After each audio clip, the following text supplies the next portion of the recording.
phenomenally inspiring individuals in this universe. People like Ray Charles, Stevie Wonder, the Blind Boys of Alabama. Individuals like this, you all, have taken this visual impairment, this blindness of theirs, and they have actually allowed it to be their footstool to become these successful individuals, these successful, inspiring individuals.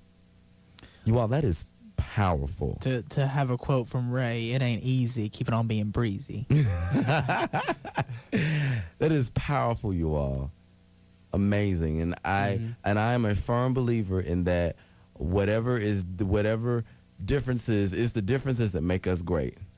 It is the differences that to make us great, whether you're blind, whether you're black, whether you're white, whether you're fat, whether you're skinny. It is those differences that make us great. One thing I've noticed after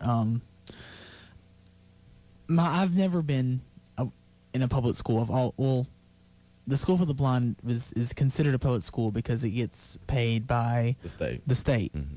But it is a public/private school because it only allows people who are blind or who have an eye disease.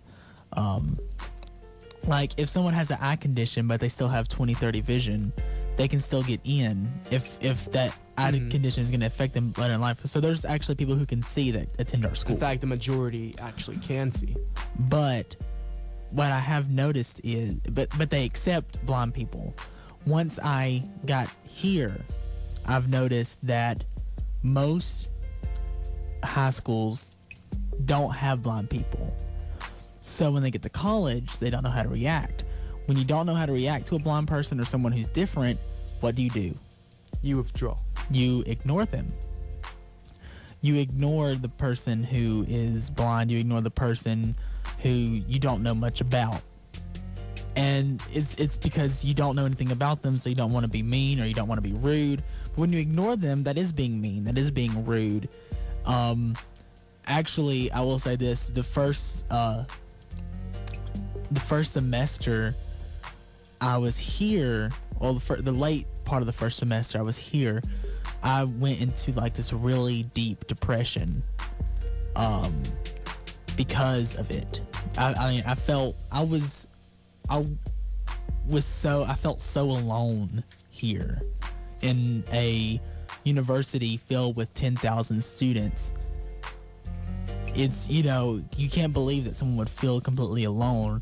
And I was, because no one knew how to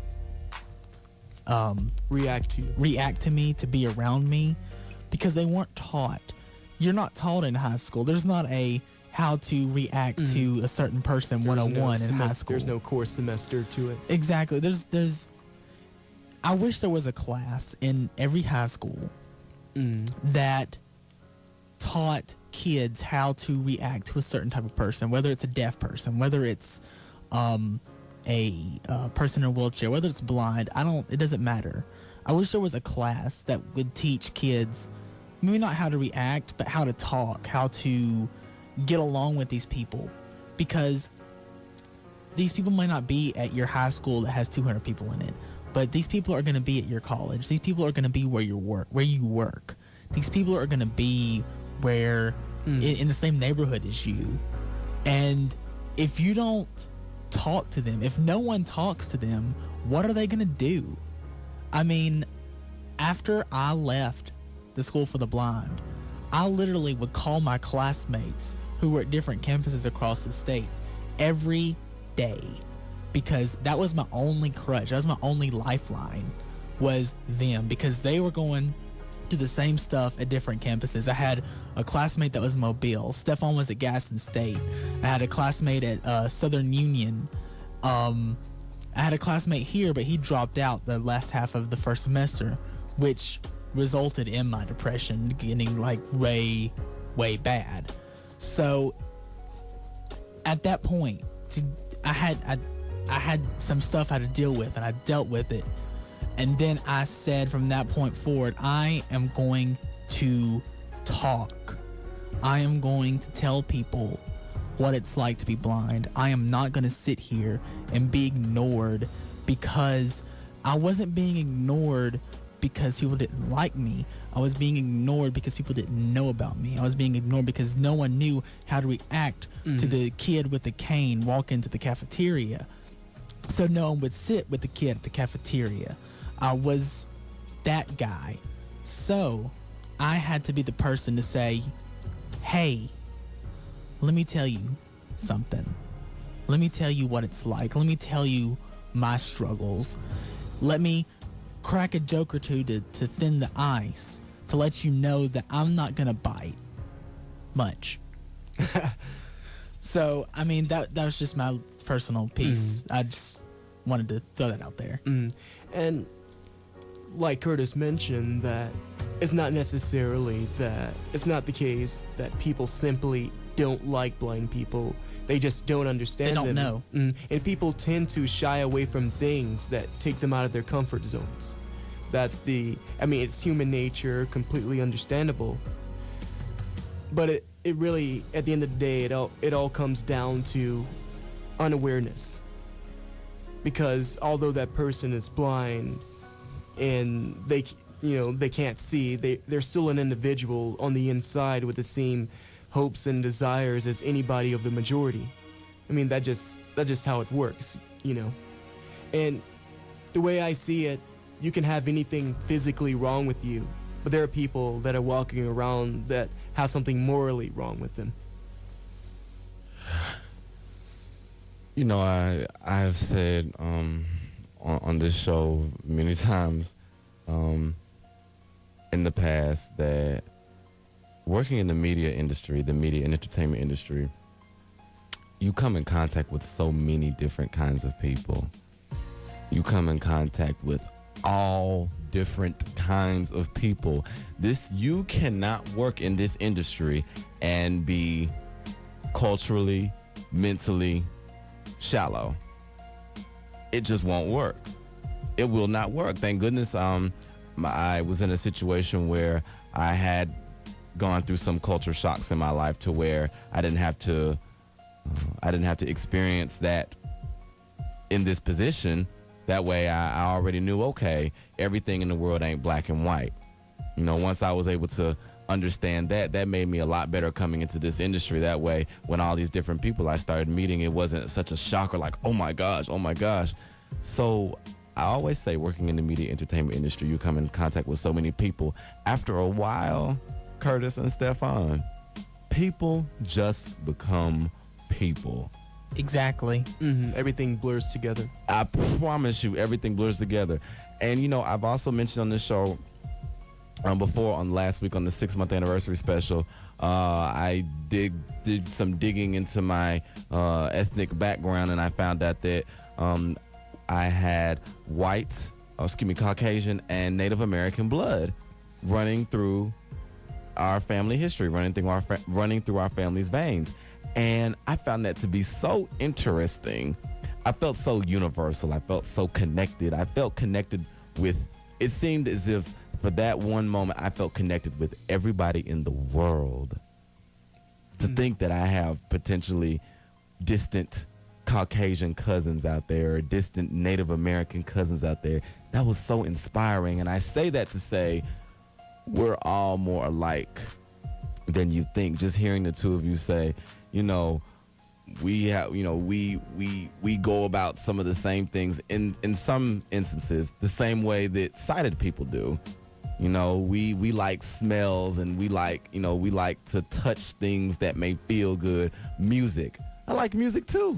I love music. Music is just as stimulating to me as a sighted individual. Let me tell you, music is the one thing I actually, before leaving my apartment every day to attend class here at the university, I have my music playing, so that way when I come back home, it's still playing.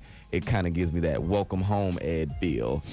I hear the music blasting. It kind of gives me that warm welcome, that warm reception, if you will. I hate walking into a quiet house. See, for me, I wish I could do that, but I know the power bill will be too high. Well, see, fortunately for me, let's just say that I'm not footing the bill. So I live on campus, so I don't have to worry about a power bill. yeah, I don't have to worry about a power bill either. So I like that warm feeling coming home and having the music play.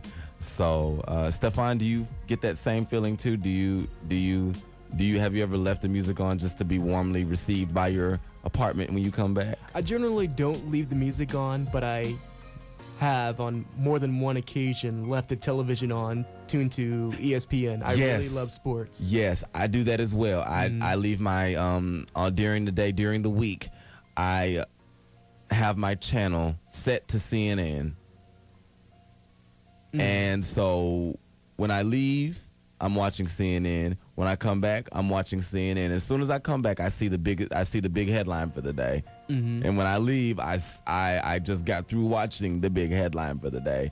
And so, I'm always in tune to news, obviously, because of my, I'm a broadcaster, I'm a journalist. So obviously I have to watch those kind of things. It comes with the territory. It comes with the territory. I have to watch those things on a day-to-day basis. Not have to because I'm forced, because I enjoy it. This is my job.